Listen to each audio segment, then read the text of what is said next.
முன் நடப்பாரும் பின் நடப்பாரும் ஓசன்னா, கர்த்தரின் நாமத்தினாலே வருகிறவர் ஸ்தோத்தரிக்கப்பட்டவர். கர்த்தரின் நாமத்தினாலே வருகிற நம்முடைய பிதாவாகிய தாவீதின் ராஜ்யம் ஆசீர்வதிக்கப்படுவதாக. உன்னதத்திலே ஓசன்னா என்று சொல்லி ஆர்ப்பரித்தார்கள். மார்க்கு 11ஆம் அதிகாரம் வசனங்கள் 1 முதல் 11 வரை.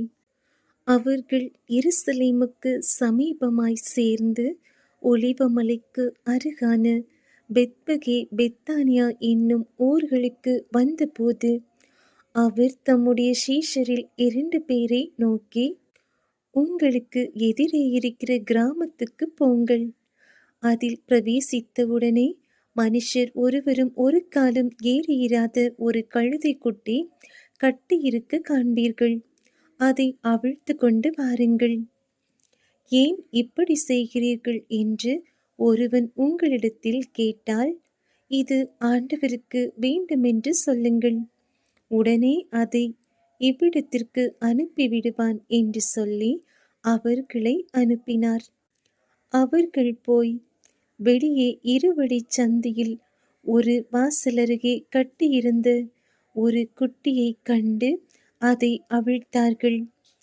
அப்பொழுது அங்கே நின்றவர்களில் சிலர், நீங்கள் குட்டியை அவிழ்க்கிறது என்னவென்றார்கள். இயேசு கற்பித்தபடியே அவர்களுக்கு உத்தரவு சொன்னார்கள். அப்பொழுது அவர்களை போகவிட்டார்கள்.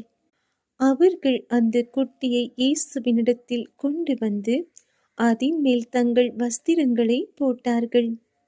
அவர் அதின் மேல் ஏறி போனார். அநேகர் தங்கள் வஸ்திரங்களை வழியிலே விரித்தார்கள். வேறு சிலர் மரக்கிளைகளை தரித்து வழியிலே பரப்பினார்கள். முன் நடப்பாரும் பின் நடப்பாரும் ஓசன்னா, கர்த்தரின் நாமத்தினாலே வருகிறவர் ஸ்தோத்தரிக்கப்பட்டவர்.